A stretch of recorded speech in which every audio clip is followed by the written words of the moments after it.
December 2017, question number 3, boy. We are told to do basically a group cash flow statement. If you look at question number 3, boy, required for 14 marks. They want us to give them a group cash flow statement of cash flows in accordance with the IAS 7 statement of cash flows for the year ended 31st October 2017. Ladies and gentlemen, if that is the case, if it's a group cash flow statement, nitaanzia wapi? Of course, najua, I wish my board was able to do this. Najua lazima nianze na operating activities. So we have here operating activities. We have operating.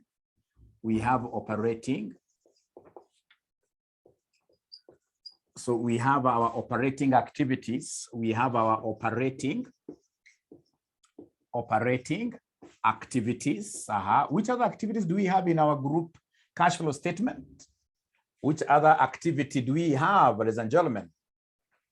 So we have investing activities. I'll come and provide here for investing activities, And then lastly, ladies and gentlemen, I have what here, somebody lastly, I'll continue with this. Lastly, I have the financing activities. Which I'll come and underline. You guys are lucky because you'll have one sheet. Ladies and gentlemen, after financing activities, of course, I know that here I have shillings. I'll have to capture my currencies like that. Shillings there, right? I have shillings here, all right? Shillings and shillings there, all right? So at the end of the day, ladies and gentlemen, I'll come and capture something we call total movement. The total movement in terms of my activities, I'll be able to get a figure there, right? Which in this case, I'll be able to add cash and the cash equivalents at the beginning, and the cash equivalent brought forward or at the beginning. Cash and the cash equivalent at the beginning. And then of course, the moment I add like that, I should be able to get the cash and the cash equivalent. Cash and the cash equivalent at the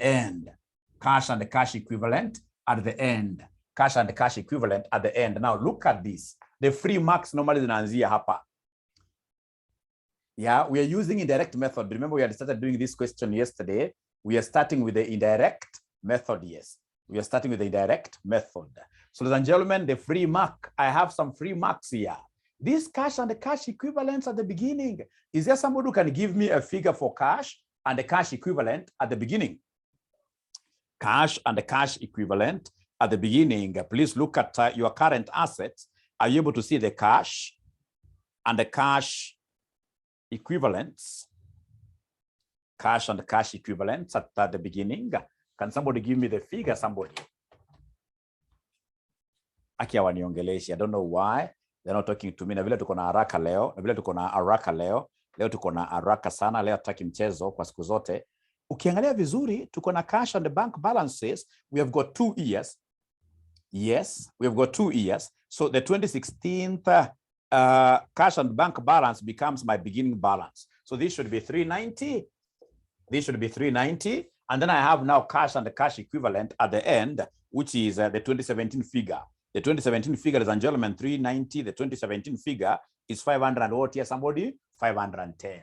So ukiangalia marking scheme ya KASNEB, in most cases, utaona wameweka hapa tick, hapa kwa kuwekea 0.5, meaning that you have gotten already 1 mark. And 1 mark for us, ladies and gentlemen, in advanced financial reporting, 1 mark is so huge. It can make you see places that you have never seen before. Great. Now, if you're together, ladies and gentlemen, then I'll be able to do my posting here very fast. And remember, for us here today, it's not even about balancing. We must agree from the beginning. Today, because it's the last lesson that we have, it will be about low-hanging fruits.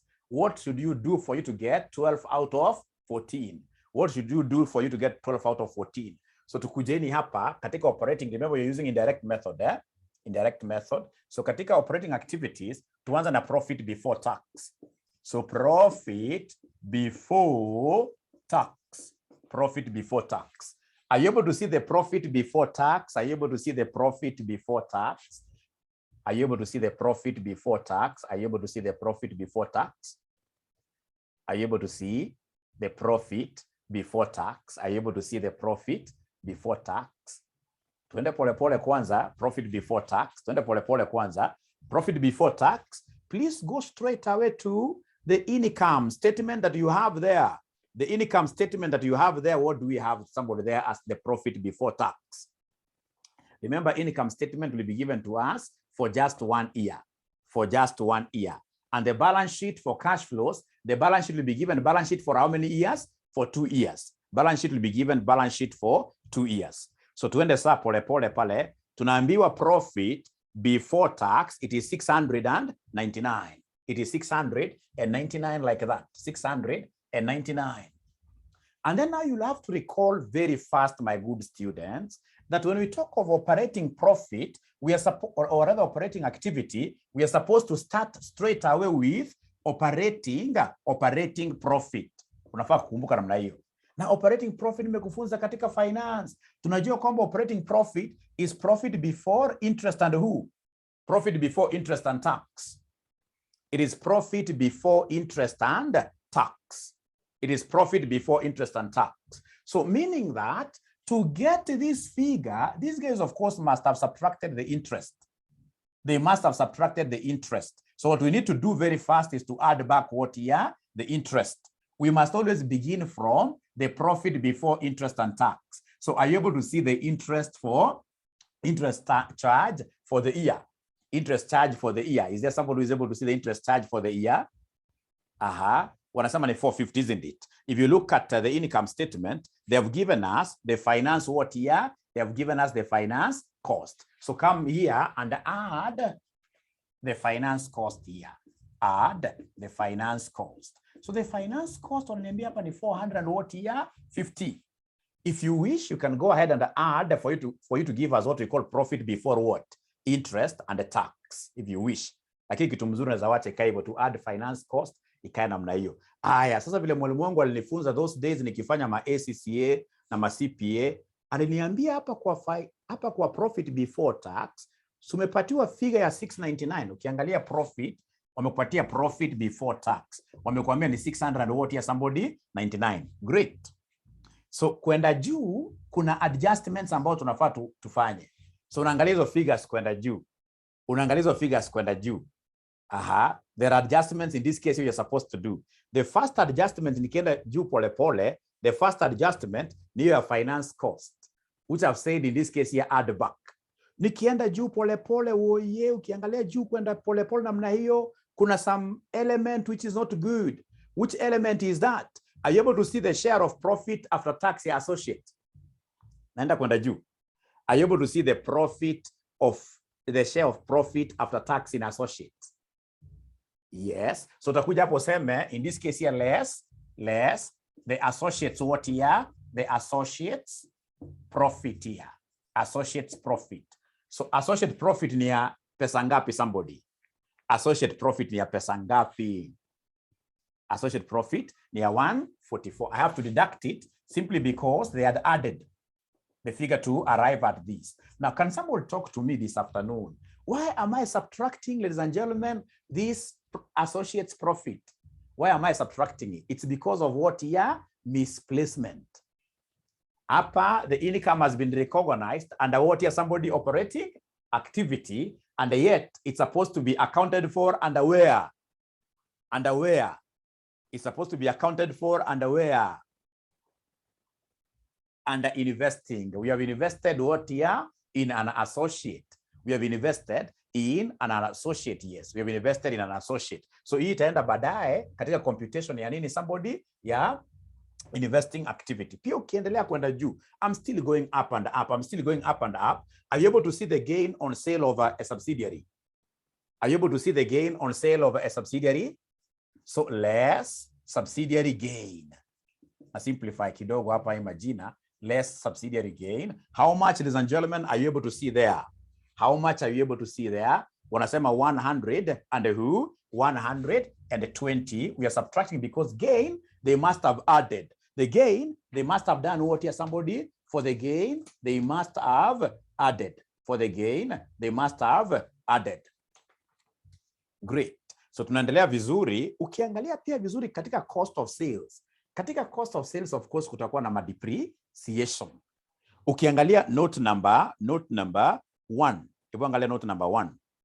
Wanakuambia during the year ended 31st October 2017, depreciation of shillings 240 million was charged in relation to property, plant and what year? Equipment. That's number 1. Number 1. Angalia note number 2.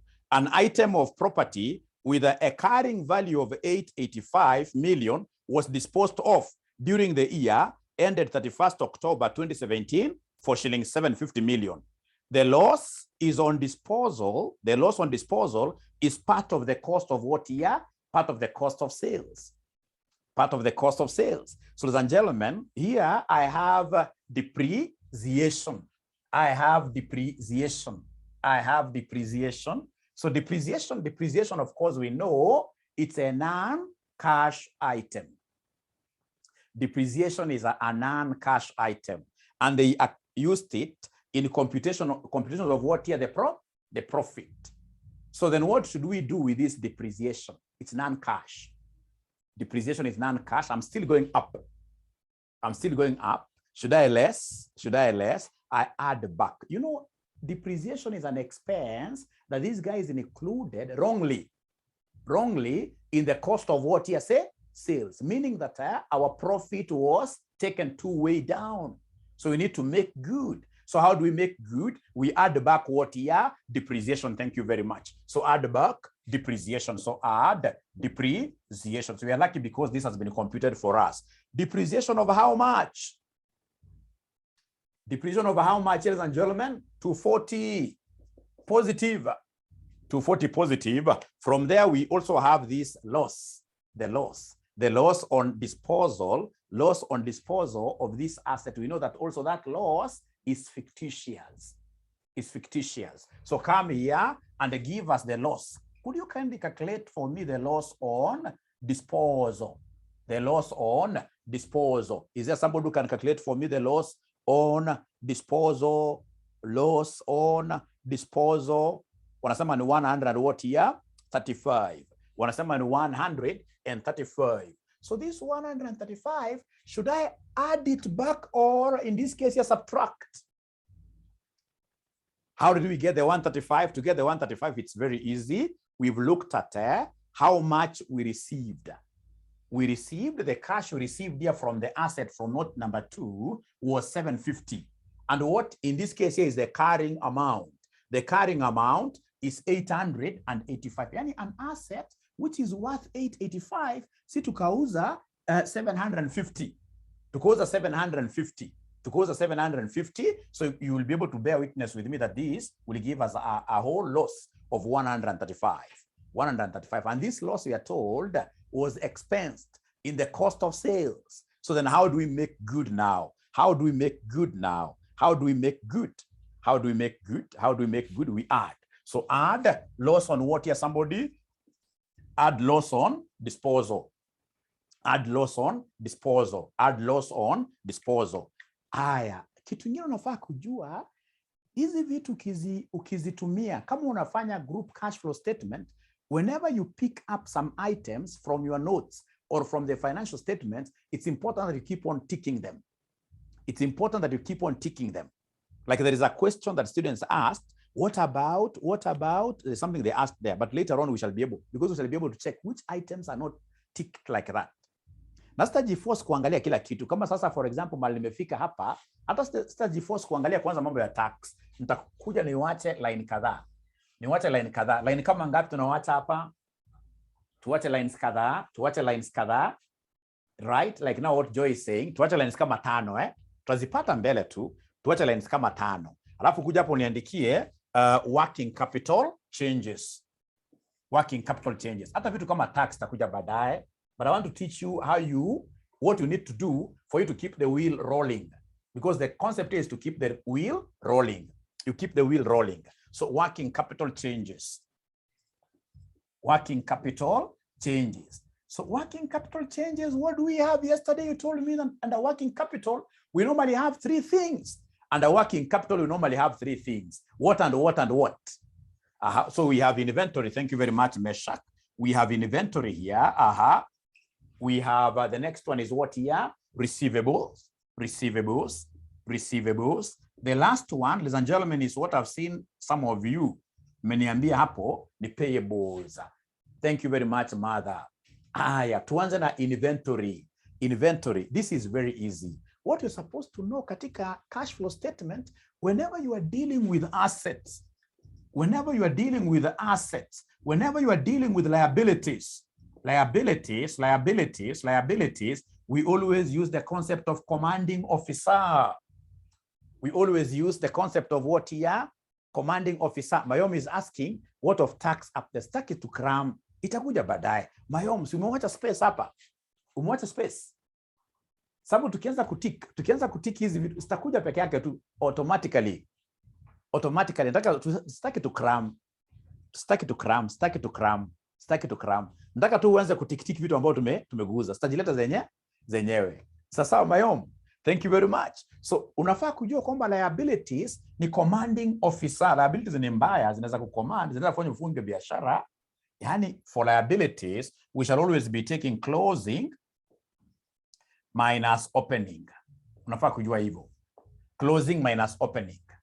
Najua you understand, lakini kwanza andika tu namna hiyo. Closing minus opening. Closing minus opening. And for assets shall always be the opposite. Itakuwa ni opening minus what here somebody? Minus closing. Always. Opening minus closing. Opening minus closing. I know you haven't understood anything, but first of all, please tell me, have you written these two things somewhere? Have you written these two things somewhere, please? Yes, now you understand? Yes, tuko rada. Great. Huyu Harriet tu ni mwanafunzi mgeni, ananiambia ako rada kabisa, which is very good. Sasa tuanza na inventory. And then remember, ladies and gentlemen, remember that all adjustments are normally done to the opening values. We normally, whenever we have got changes in between the year, we normally, in this case, ladies and gentlemen, adjust the opening balances. What do I mean? Tuanza na receivable. I'm not receivable, but inventory. Inventory, ladies and gentlemen, are you able to, inventory is an asset. Inventory is an asset. Are you able to see the opening balance of inventory? Kutoka kwa balance sheet. Inventory. Angalia current assets. Oh yeah. Inventory shigana. Opening ya 2016. Wanasema ni 3900 sio opening. Wewe, hii ni ya 2017 ndio closing. 2017 ndio closing. 2016 ndio opening. Opening ni 30. Opening pale nikiangalia vizuri, mimi kama naona vizuri ni 3090. So opening hapa ni 3090. So unajiuliza, did we have any changes in the group? Did we have any changes? We call them legal changes, either acquisitions of new subsidiaries, etc. ama disposal. Yes, we did. Tulikuwa na disposal katika note number 2. Katika note number 2. Na hiyo asset, hiyo subsidiary ambayo tulidispose ilikuwa na inventory ya pesa ngapi? Inventory ya pesa ngapi? We disposed 90. So disposed means we are subtracting. So I'm making the adjustment to the opening. Minus 90. That is it. And then now I come and subtract the closing inventory for the entire group. Closing inventory for the entire group ni ngapi? Oye. Closing inventory for the entire group inakuja ngapi? 3900. Inakuja 3900. Inakuja 3900. Hebu nipatieni figure inakuja ngapi at the end of the day? Total figure inakuja ngapi? Oye, CNY. Uongo. Inakuja minus what here somebody? Is there somebody who's able to get minus 39 minus 900? Are we getting minus 900? I'm a positive 900. 900 outflow. 900 outflow. 900 outflow. Good question there. Sasa hata sitaki mwanza kumeki argument ya outflow. Mimi nikifanya ni vigilation ya exams wanahurumia wanafunzi. Unapata jamaa, hii vitu anaanza kufikiria, now is this an increase? Why should you do that? right? Ukipanga namna hii, kitu nimekuambia commanding officer, at the end of the day ukipata negative unaandika negative bila kufikiria. Wacha tuone unasema namna gani. Wanasema 900, is it an inflow or an outflow?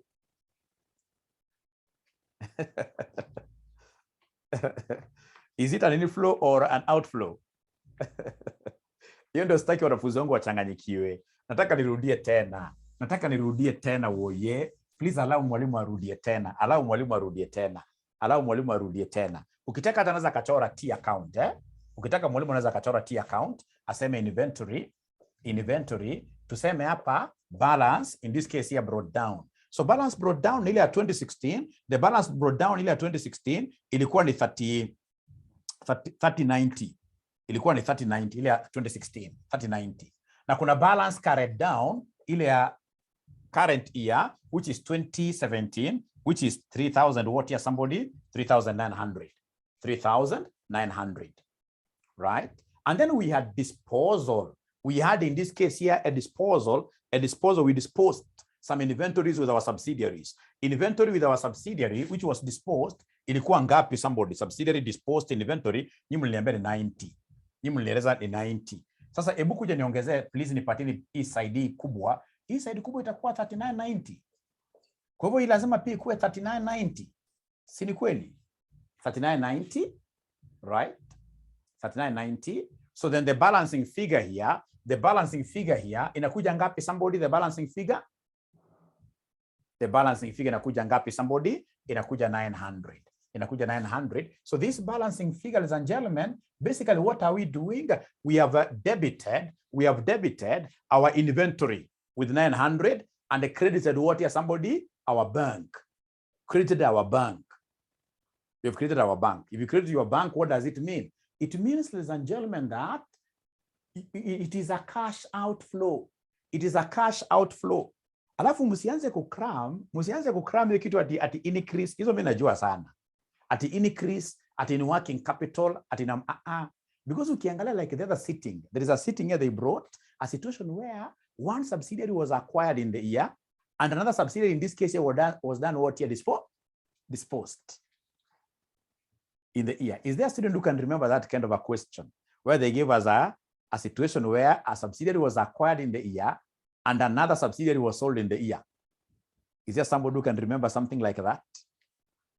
Yeah. So unajua ukiambiwa kwamba subsidiary ilikuwa disposed in the year, nitasema hapa -90. Na kama kuna subsidiary nyingine ambayo ilikuwa acquired in the year, nitakuja niseme perhaps hapa plus what? Plus 80. So I make all my adjustments to the opening stock. And then not stock, but opening figures. And then I subtract the closing like that. And then nikipata hii figure ikiwa ni -900, I'll not start in this case, ladies and gentlemen, I will not start asking questions about what happened to working capital. No. Nikipata minus figure, that is it. I know it's what here somebody, it's a cash outflow. It's a cash outflow. Sasa sinikupatia dakika moja ukitumia this shortcut, wewe unifanyia receivables tuone. Hebu nifanyia receivables tuone. Nifanyia receivables tuone. Bila kufanya arguments. Sitaki kuona mwanafunzi akisema arguments is that is we bought whatever. I don't want to see those things. Nataka shortcut. Because remember, this entire question has to be done in maximum of 40 minutes. In a maximum of 40 minutes. Wanasema kwamba it's 135 negative. Thank you very much. So receivables, ladies and gentlemen, I have to begin with opening figures. So for receivables, the opening figure I'm being told is 3120. Are you able to see it's 3120? Are you able to see it's 3120, the opening? For inventory, yes. Did we sell or buy any subsidiary in the year? We sold a subsidiary which had some receivable of 100 and what year? 35. We sold. So the receivable sold here will be -135, like that. And then now minus the closing receivables figure. The receivables figure for 2017. The receivables figure for 2017, which was what somebody here, which was 3120. So could you kindly give me the final figure? Nakuja minus what here? Minus 135. So mimi, wewe ukiendelea kupiga ma elbows zako ukisema is it an increase? Mimi nasonga Ebu using this shortcut, nipatieni figure ya payables jameni. Using this shortcut ya payables, nipatieni the shortcut, nipatieni figure ya payables. Nipatieni figure ya payables, nipatieni figure ya payables. Nipatieni figure ya payables. Using this shortcut, ebu nipatie figure ya payables. Wanasema ni plus 1710. Wanasema ni plus 1710. Plus 17. Payables is a liability. And for liabilities, as I do my computations, as I want to get whether we had an increase or a decrease, kama staki ma arguments mingi, kama umezeeka kama mimi, unajua liabilities always ni commanding officer. Yani ni closing minus what ya somebody minus opening. Usiconfuse tafadhali. Closing minus opening. So unajiuliza, what was the closing payables figure? What was the closing payables figure? Are you able to see the closing payables figure? Closing payables figure. Is there somebody who is able to see the closing payables figure? Wanasema ati ni 29.55. So nasema 29.55 minus the opening. You know, I don't do adjustments in the closing. I always do my adjustments in the opening. Is there somebody who is able to see the opening payables? Opening payables. Is there somebody who is able to see the opening payables? Wanasema ni 1765, 1785. But remember, from this opening, you're supposed to adjust for what year? For any payables that were disposed with the subsidiary. For any payables that were disposed with the subsidiary. Zilikuwa watu ngapi somebody the payables disposed with the subsidiary? Payables disposed with the subsidiary 540, like this. Sasa ebu angalia mahali bracket zangu ziko. Kama ningekuwa wewe hata ningeanza na hii bracket. Nichukue this minus this. Whatever I get, I'll come and say 29.55 minus whatever we have there. Whatever we have there. What are we able to see? Somebody, the final answer. 17 what here? 1710. Sasa nisikizeni, unajua unapoita hivi vitu payable, hauwezi ukaanza kumeka an argument kwamba ni minus. Hapana, ECFM. Hapana, si zote ni payable zote like that. So is it positive? Is it positive? Is it positive? Is it positive? Is it positive? Is it positive? Ah, great. So positive like that. Unawachana nayo. Unawachana nayo. Sasa pia unawacha ka space ka kutosha kama line mbili, sio mingi sana. Unawacha space ya kutosha kama line ngapi? Line mbili. Niambie kama umewacha space jameni. Niambie kama umewacha space jameni. Umewacha space line mbili, alafu sasa unatafuta free low hanging marks. Unaenda kwa the next one. Unaenda kwa the next one. The next bunch of activities unaziita investing activities. Investing activities, oh yeah. Investing activities, we are basically looking at, generally, in most cases, investing activities, we are looking at the movements in property, non-current assets, basically. Non-current assets. Non-current assets. We normally invest in non-current who? Non-current assets. Sasa unaenda ukisoma pole pole, and I hope you guys are taking those things. Is 540 added? Ngoja kidogo. Wanasema ni 630. Ngoja kidogo. Ngoja hapo nimewashinda kidogo. Nimewashinda kidogo hapo, ngoja kidogo. Ngoja kidogo.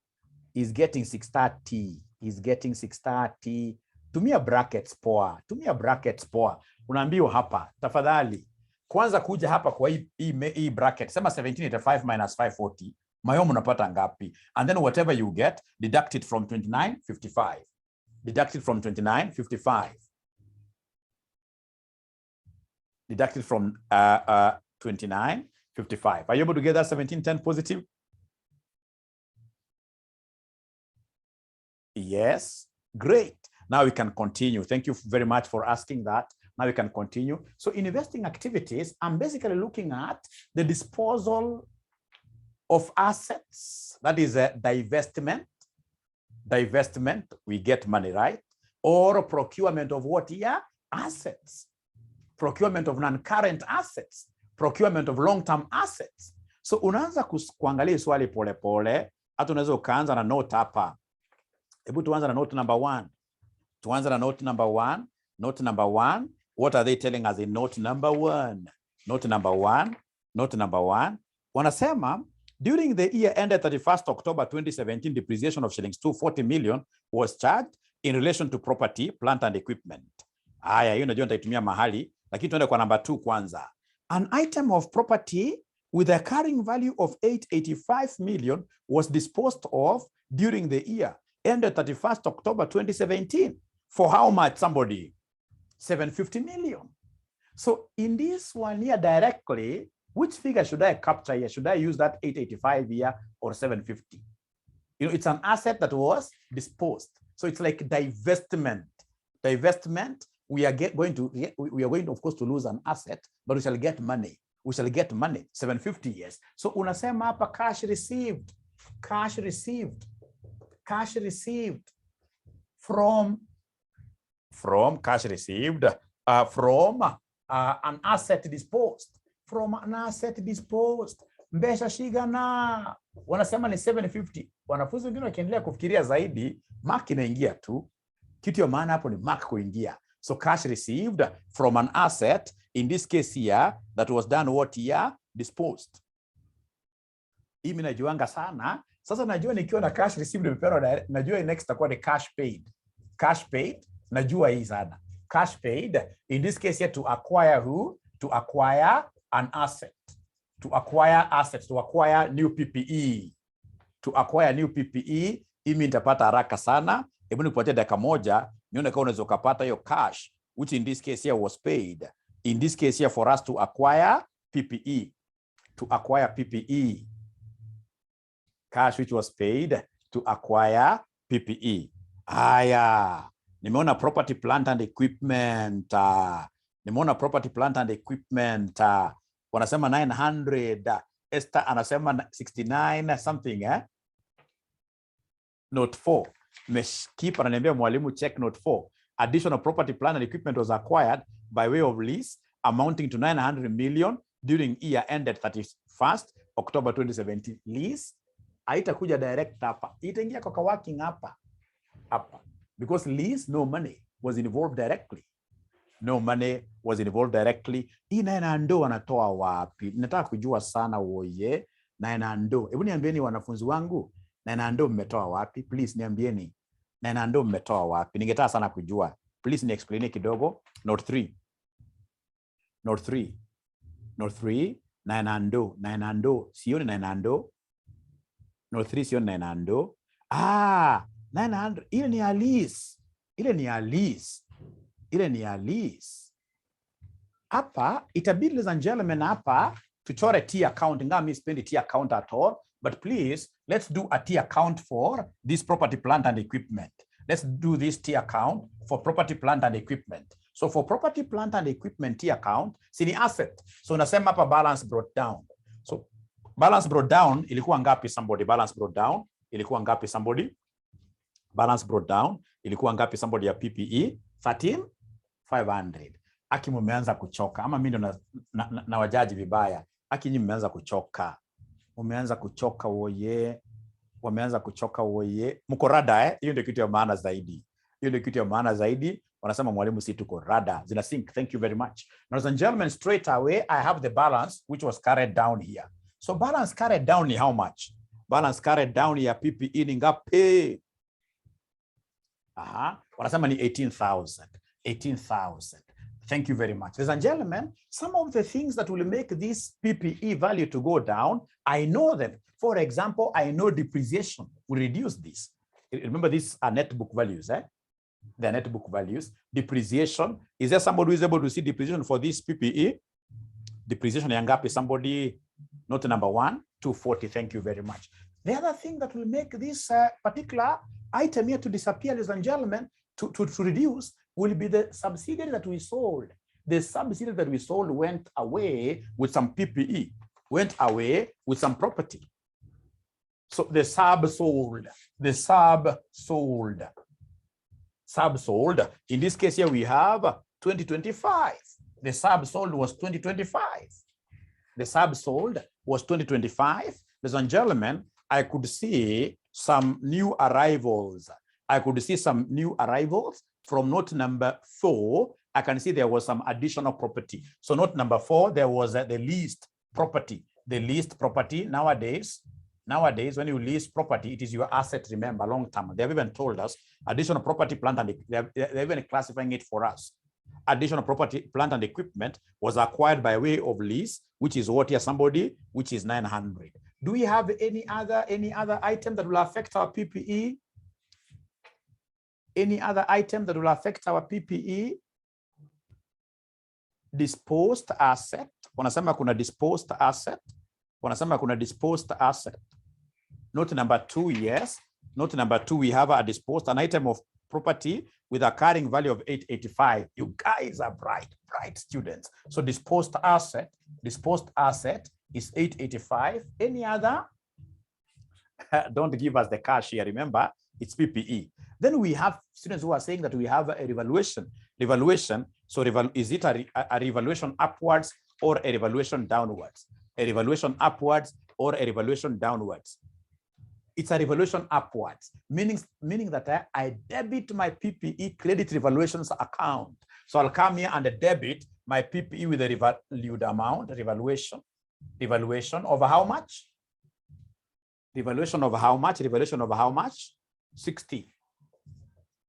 Mimi nakwambia wanafunzi makosa wanafunzi ufanya. So utapata kama sasa hivi tunasoma kitu kama novel. You guys are not ticking.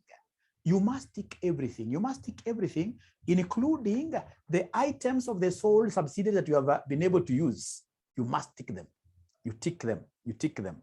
So I don't know, ladies and gentlemen, whether we still have any other item that will affect our PPE. Any other item that will affect our PPE, I doubt, isn't it? So please give me the totals here.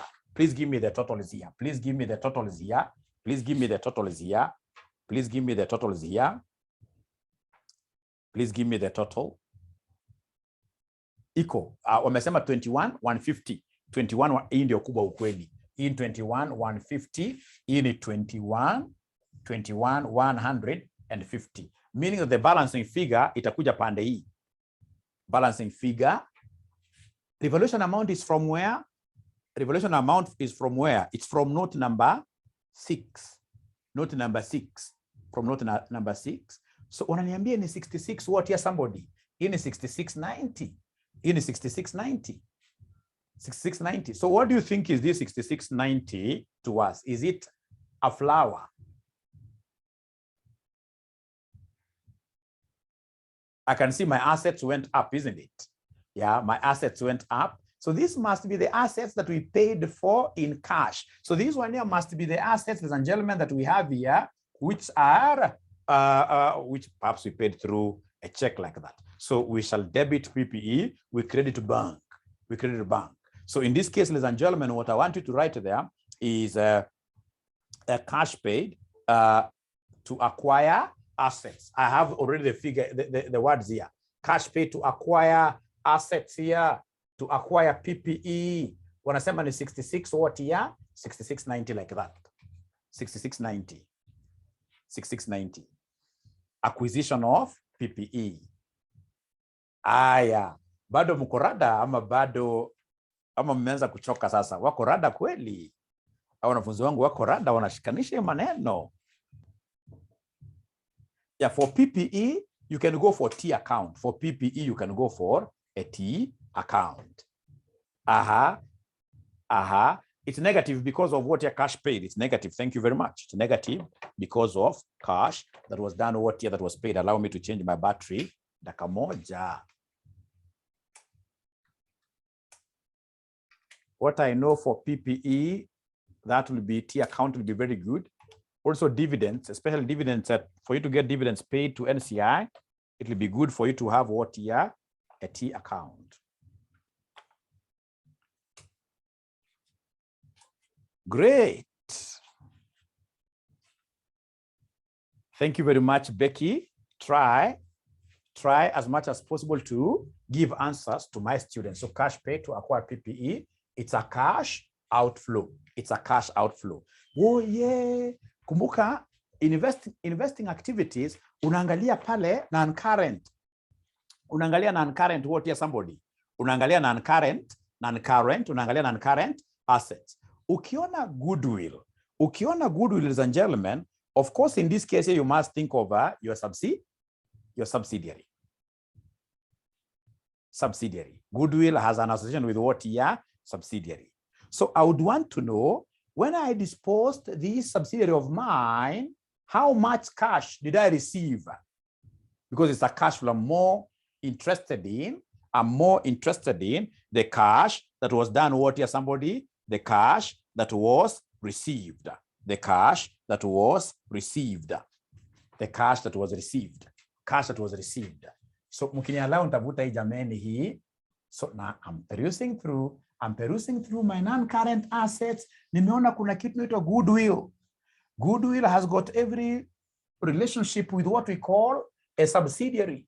And for the subsidiary, ladies and gentlemen, for the subsidiary, I'll come straight away here and account for the cash received on disposal of a sub. Hii inakuanga ni free mark. Tulipata mbesha shiga na ni kijaman. Tulipata pesa ngapi tulipouza hii subsidiary? Tulipata 1170. Lakini kumbukeni pia hapo usidanganyike, hii subsidiary pia ilienda na pesa zingine. Kuna pesa ilienda nazo. Ilikuwa na cash itself. Some cash which went away with it. There is some cash which went away with it. Are you able to see the cash and the bank balance under this subsidiary which was sold? It was what here, somebody? It was 105. It was 105. It was 105. Hapa, hii ni free mark.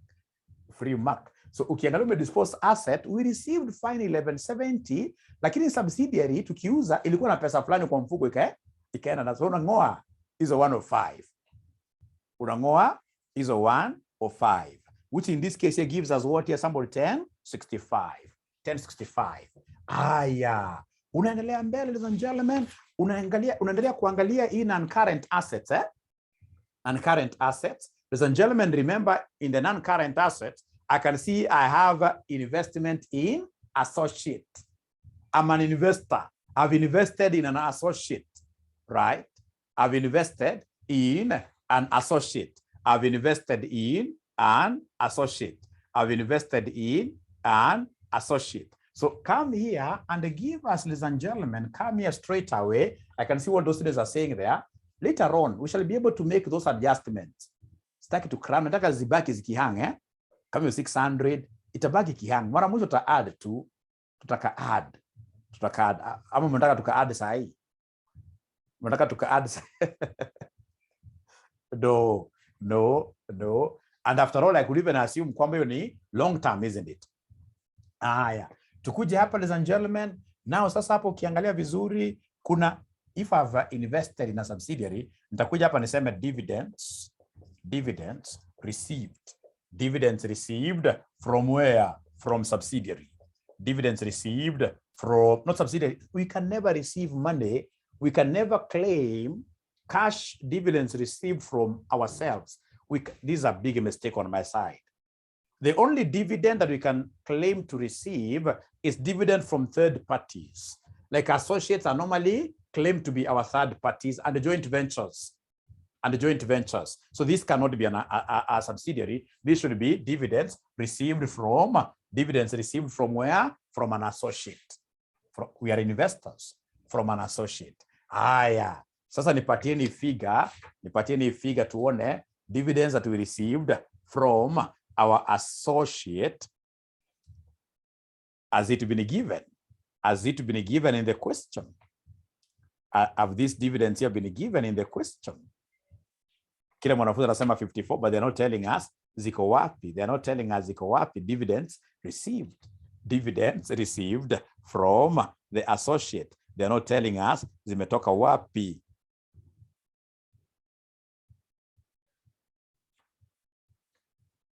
Working, hebu wako mbio munipatie figure jameni. Dividends in this case here which have been received from the associate, what are we getting there? Working. Andika figures wengine waone ndio tunajua unajua. Andika figures haraka tuone kama unazijua kabisa kweli. Tuone kama unajua kabisa kweli.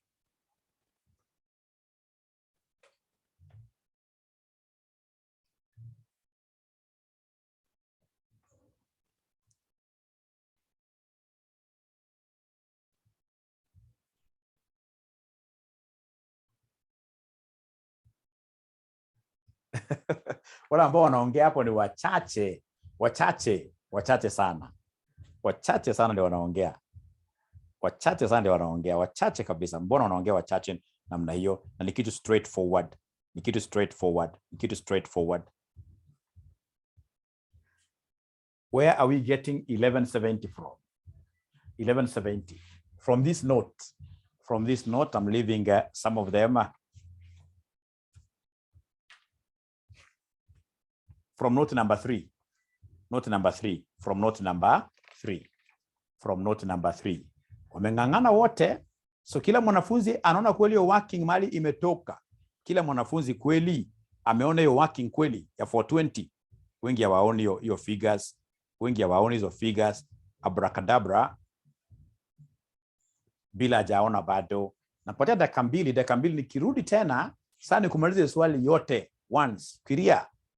Fikiria vitu za hajaona bado. Fikiria, this is a straightforward one, not yet. Fikiria kidogo dakika moja. Fikiria dakika moja kidogo, nikirudi sana mbio.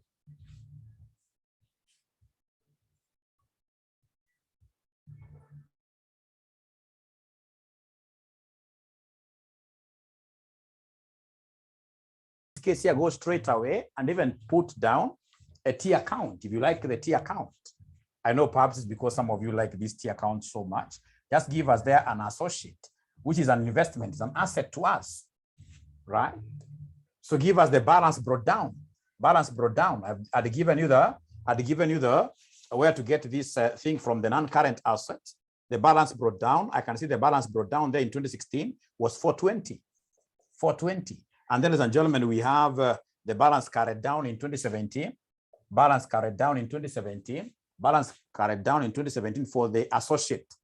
Investment in associate.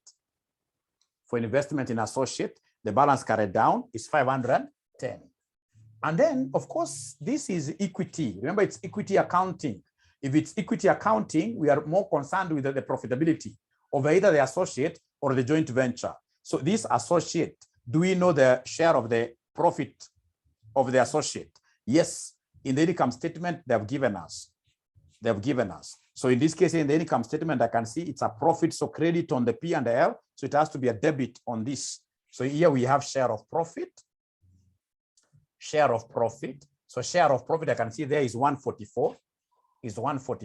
So when I add the two, ladies and gentlemen, I'll be able to see that this side is bigger. So this will be 564, and this is 510. Of course, the difference will be the dividend that this associate paid. So the dividend which was paid here is 54. The dividend which the associate paid is 54. So you can see it's accrued on the associate. So meaning that it must be a debit in our bank account. So it's cash that was received.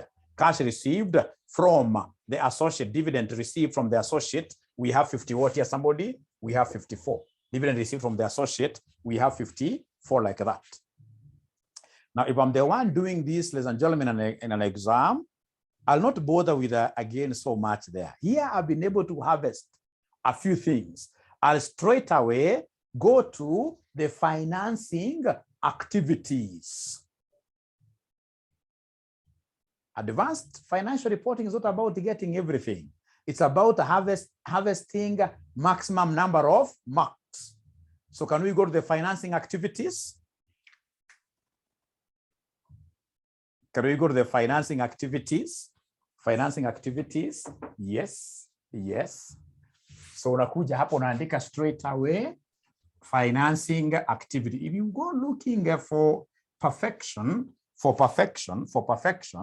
in advanced AFR, utapata shida sana. It's low hanging fruits, yes.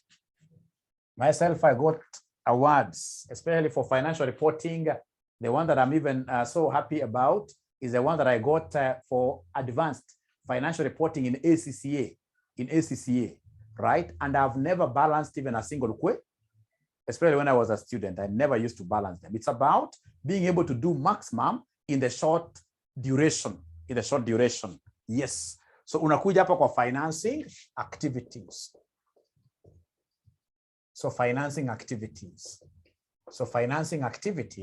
Financing activities, unaangalia section gani ya balance sheet? Financing activities, unaangalia section gani ya balance sheet. Unamwachia examiner afanye, yes. Unaangalia equity sana sana, equities, yes. Equity sana sana, equities. Kwa hivyo straight away namwandikia share capital. Namwandikia share capital. Kabla ujue ni kama ni cash received ama ni cash paid, unaacha hivyo share capital. I go to my balance sheet. I'm able to see under equity, I'm able to see ordinary share and the premium. Unazicombine. So we have share capital and what here somebody and share premium. Share capital and share premium. Share capital and share premium. You analyze them together, yes. Analyze them together. So share capital and share premium, ladies and gentlemen, are you able to see the closing balance? Are you able to see the closing balance? Yeah, share capital and the premium. Abracadabra, closing balance is 6,000 plus 9,000 plus 900 plus 900 plus 900 like that. Minus, in this case here, the opening. Minus the opening. Opening ni ngapi somebody? Oh yeah. Ukiangalia opening share capital ni 4,500. 4,500 plus premium hapo ni 0. Premium ni 0.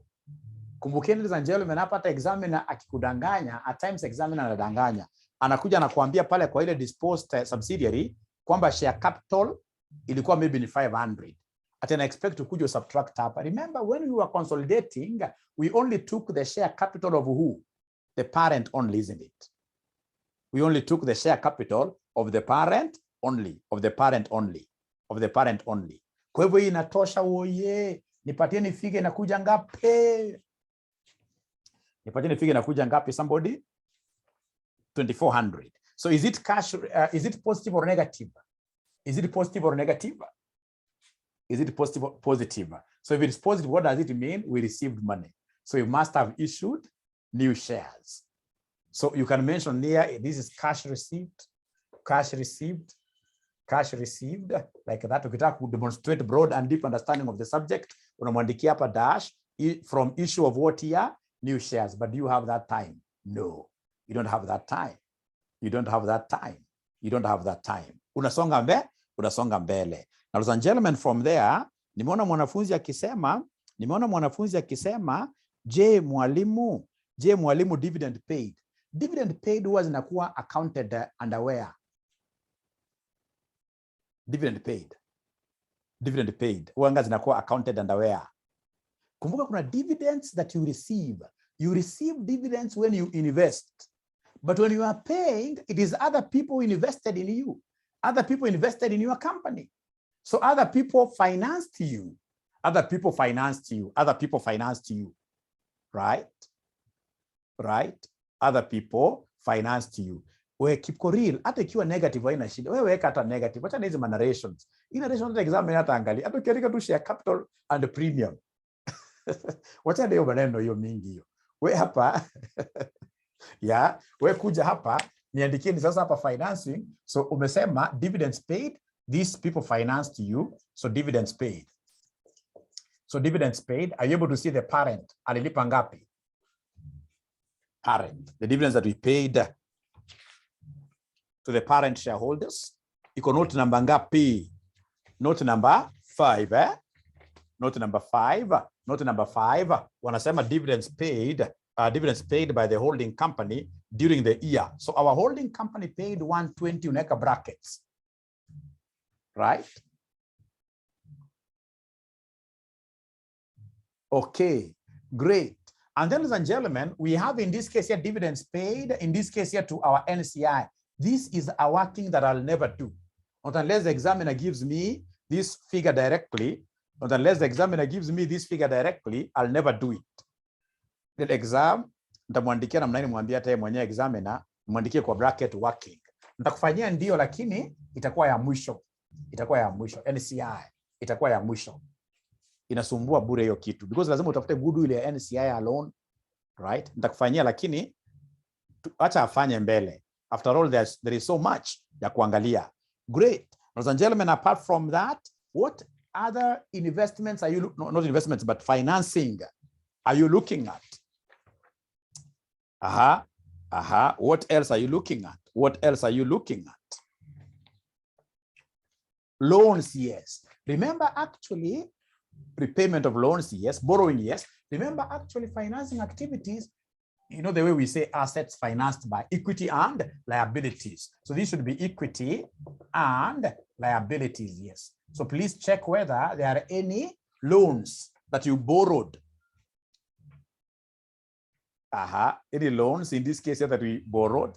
Let me give you a minute to give me these loans, the bank loans. In this case, ladies and gentlemen, that were done what here, bank loans.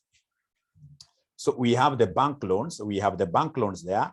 You can see the bank loans, ladies and gentlemen, that we have here have been accounted for under non-current what? Liabilities. Non-current liabilities. Non-current liabilities. Non-current liabilities. Great. 1,000 addition. I'm waiting.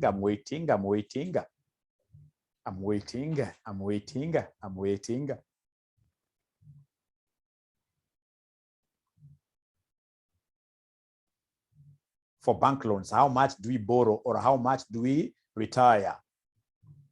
How much do we borrow or how much did we retire? Wanasema 1,800. 1,800. Leslie, 1,800. Mimi napata that 600. Mimi tuko na Aseto Andrew 1,200. Obadia Mulinge 1,800.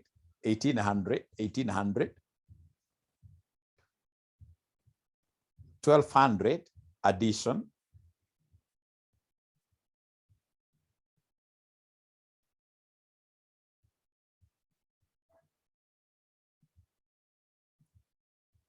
Hiyo sitakufanyia, hiyo mimi sifanyi at all. Hiyo nataka kila mwanafunzi aseme mwalimu vuka. Hiyo sitakufanyia. Hiyo sitakufanyia at all. Answer ni 1,800. Sitakufanyia at all. Answer ni 1,800. 1,800, yes. So can I go to something different? Can I go to something different? Can I go to something different? Can I go to something different? Bank loans is a must. Kwa cash flow lazima ikue. Bank loans is a must. Yo lazima ikue. Right? Tuwasaidie. Either upige T account ama ukuje useme hapa bank loan. Bank loan. It's a liability. So if it's a liability, I must start with closing. It's a liability, just like equity. I have to start with closing. Closing figures minus opening figures. So the bank loan that I can see, ladies and gentlemen, here, the bank loan that I can see, ladies and gentlemen, here, closing for 2017 was 4,200. 4,200, I can see 4,200 minus the opening. So opening is 3,000, but remember, opening, we must make adjustments. Opening, we must make adjustments. Opening, we must make adjustments. I'm happy because I can see Charity amesema, mwalimu nimepata mwangaza ya maneno. So opening, we must make adjustments. So what adjustment are we making here kwa opening? Kuna kakitu ambao kalikuwa disposed. Na kalikuwa na ka bank loan. Ile bank loan mlikuwa mnaniambia mnandanganya ati niweke mahali fulani huko juu. Uongo. So hiyo ilikuwa ni disposed subsidiary 600. 600 like that. Abracadabra yeye na maneno mengi. Hebu subtract hii alafu less kwa hii for 200. Uniambia nakuja ngapi? 1,800. So this 1,800, is it a positive or a negative? Is it positive or negative? Shetani ni mbaya. It's positive. So if it's positive, hata si lazima uandike narration, wewe wachana ikiwa positive. Si lazima uandike narration, wachana ikiwa positive. It's a cash inflow. Wachana ikiwa hivyo. Wachana ikiwa hivyo. Wachana ikiwa hivyo. Wachana ikiwa hivyo. Yeah. The other thing, ladies and gentlemen, remember we have some obligations there. Kuna obligations under finance lease. Umeona obligations under finance lease. Right? Obligations under finance lease. Akuja hapo straight away. Obligations under finance lease. Kitu ya maana ni kwamba sasa ukienda kwa exam hawezi ukatoka bure. Obligations under finance lease. Wamenipatia figure ya 390 quite fast. Wanaambia mwalimu yu usijali nayo. Hii tumejua. Obligations under finance lease. Obligations under finance lease. Kumbuka ziko mbili, hapa ina fall under current and non-current. Ukaambiwa na mwalimu when there are two of them, lazima uzi consolidate. You must consolidate them. Ukiangalia pale tuko na obligations under finance lease. Kumbuka tunaanza na closing. So mimi naona pale 630 plus the one which is under current. Under current I can see is it 45. The current one. Wamekataa more cash, okay? Hebu tuangalie hiyo. Tuangalie hiyo. So wanasema hii ni 40 what here? 45. Minus opening. So the opening, what are you able to see there under opening? Under opening, ladies and gentlemen, under opening, what are we able to see there under opening? Opening, we have 135. So 135 plus what here, somebody? 135 plus who? Plus 135 plus 30. Plus 30. Kumbukeni, during the period, you also had some lease. During the period, kulikuwa na some lease kampia. Mnakumbuka kweli? Oh yeah, mnakumbuka lease mpya? Yes, 900. Unakuja unaongeza namna hiyo, utupatia. Kumbuka all adjustments are normally done in the opening figures. All adjustments are normally done in the opening figures. All adjustments are normally done in the opening figures. Note number 4, yes. Note number 4, yes. All adjustments are normally done in opening figures. Never forget that. And ensure that you're using your body mass very well. So then what is the obligation amount there? It's negative.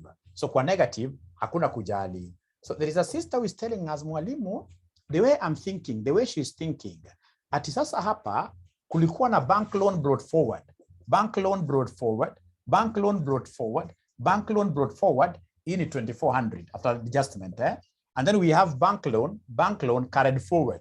Bank loan carried forward. Yana make argument opposite. Ukiona bank loan carried forward is more. What does it mean? These people must have given you more cash. These people must have given you more cash. These people must have given you more cash. So it's a cash what here? A cash inflow to your side. A cash inflow to your side. Jamie anauliza 630. Please repeat for obligation. So for obligation, what do we have? We have the closing figures. Obligation, George angalia. Obligation, kuna ile closing ya 2017 ya 630.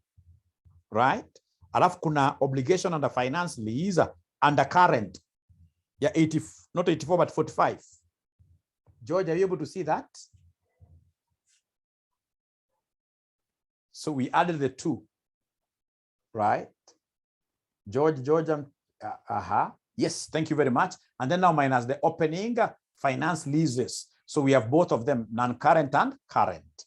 And then during the year, we added more finance leases worth 900. We added more finance leases worth 900. We added more finance leases worth 900, which have been given in note number 4. Note number 4. That's what we did. Alafu kitu mimi najua sana. Mimi nimefunza kitu sana. One thing I know and you will come to tell me. Ukishika shortcut ya kufanya hivi, hiyo kitu ya kujiuliza ati should I add or deduct, inasumbua wanafunzi sana. Ukishika shortcut nilianza na kufunza nayo ya liability closing minus opening, assets opening minus liability, then you'll be able to move very fast in this thing. Under financing, there is something you guys haven't told me. Remember, you borrowed heavily. There are bank loans that you have. Those bank loans, do you return them kavu? Bank loans, you must pay some interest. Yeah, you must pay some interest. So in this case here, come and give us the last thing here of interest paid. Interest paid. Give us the last thing there of interest paid. Give us the last thing there of interest paid. Interest that was paid. So this one again, I would want to give you a minute. Please do it there and give us the working there. Interest paid, you could either decide that you'll get some people saying you bring it here out of the whatever cash flows, but we would rather bring it under the financing. under the financing. Would rather bring it under the financing. Would rather bring this under the financing. Would rather bring this under the financing.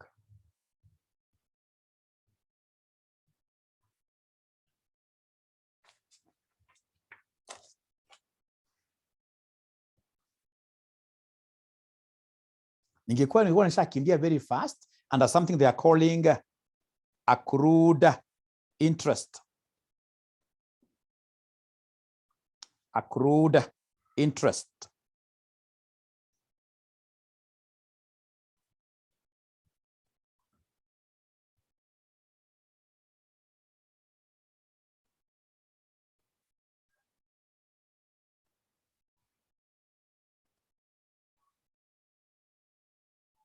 Kumbuka, the interest which you have in the income statement is the interest that is the interest for the year, but it was not the amount that we paid.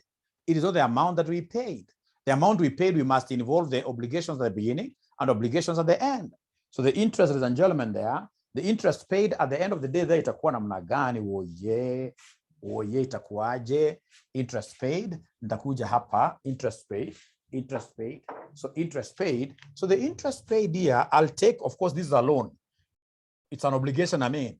So if it's an obligation, I'm taking closing minus opening. So interest paid, I can see interest paid, ladies and gentlemen, there. Interest paid. I can see the accrued interest. At the beginning, it was 21. Not 21. Closing, I mean. Closing, yes, it was 21. Minus the opening. The opening here is 27. But now remember, this 27, you must make an adjustment for any changes. For any changes. Like here in the year, we know that the interest for the year, remember this is obligation at the end, obligation at the beginning. So the interest for the year is given under finance charge, which is 400 what here, somebody? 450, like that. Which will end up giving us what figure, somebody?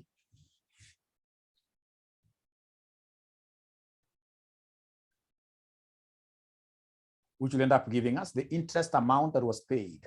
400 what here, somebody? 456. Nikishapata straight away, ndakumbuka straight away, quite easy things here. I have the tax that was paid here. Could you kindly give me the tax working? The tax that was paid. Please give me the tax that was paid. Negative, eh? It's negative. Please give me the tax that was paid. It's negative, sorry. Even from here, you can see 21 minus this. It's negative. The tax that was paid, the tax that was paid in the year, the tax that was paid in the year. Remember the asset, the subsidiary we disposed had some tax there, had some tax. The tax paid, the tax paid, the tax paid, the tax paid, the tax paid.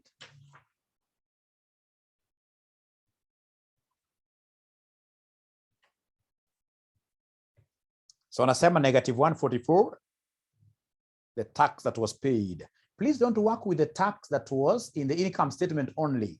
No. That is tax for the year. That is tax for the year. That is tax for the year. That is tax for the year. That is tax for the year. That is tax for the year. Some anasema negative 3. Negative 3. Some anasema negative 3. Infinix Hot 108. I like this class because of diversity. Everybody has their own figures, which is very good. Jabiri says negative 3.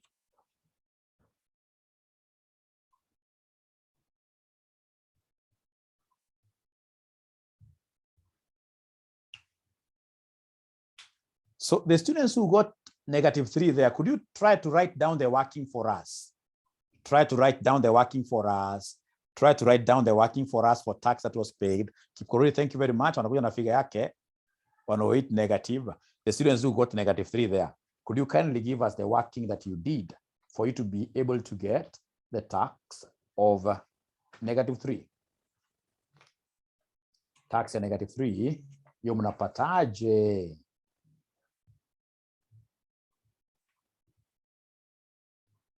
Ama tax ya 108, mnapataje?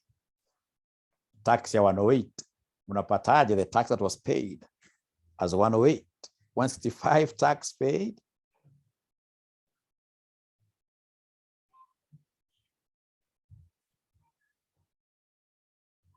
So, let's see. So we are consolidating everything there. So I have deferred tax. So we are consolidating everything.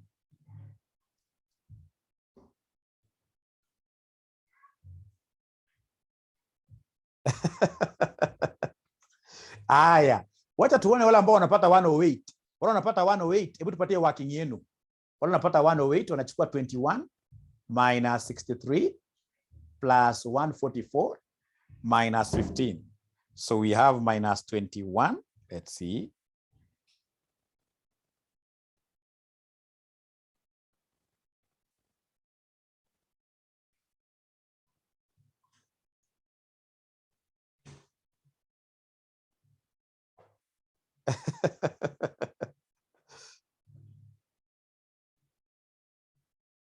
Pay 285. Pay 285. Hata kama hakuna.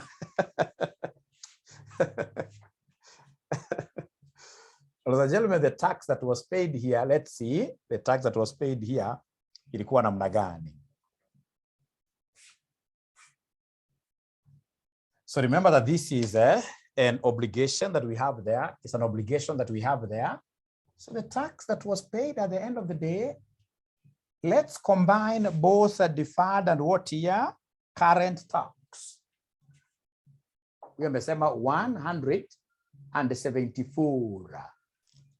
1024 plus 84 plus 15 minus 915. Kila mtu akona yake. Kila mtu akona figa yake. Kila mtu akona figa yake. So problem pale iko wapi? Na hakuna a lot of information. Hakuna a lot of information. So let's do it together. So the tax that was paid. The tax paid. So this is closing minus opening. Closing minus opening. So the closing here for the tax paid 2017. For the tax paid 2017. So I have 2017 obligations. I can see deferred tax of 1020 plus what here somebody? I can see current tax of 84. Minus opening. So opening I can see 915. 915 plus what here? 63. All right, plus 63. But again, remember that there was a disposal that has to be adjusted in the opening amount. A disposal over how much here somebody? A disposal over how much here somebody? A disposal of 15. A disposal of 15. And then again, remember that there is tax for the year. There is tax for the year. Did you remember tax for the year? Tax for the year ilikuwa ngapi? Somebody tax for the year. Tax for the year. Tax for the year ilikuwa 144. So of course this is increasing this opening. So plus 144. Hebu niambie final answer itakuwa ngapi somebody?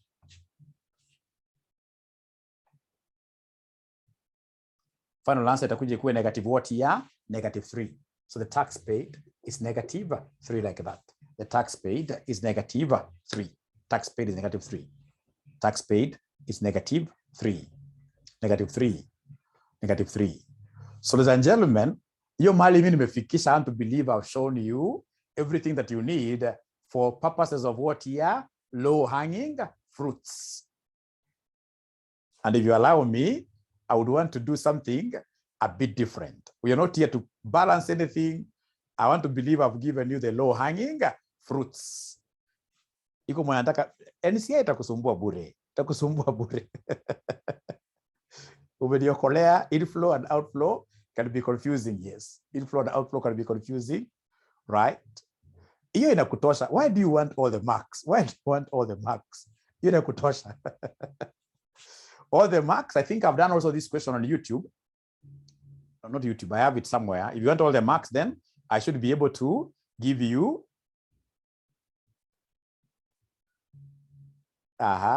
Great. Wacha na hizo vitu vingine mingi. Nilikuwa mbali. Asante teacher, nilikuwa mbali.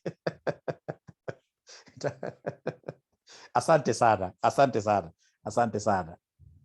How I wish ungekuwa unafunza hii unit. Angalia huyu sasa. Aya, sasa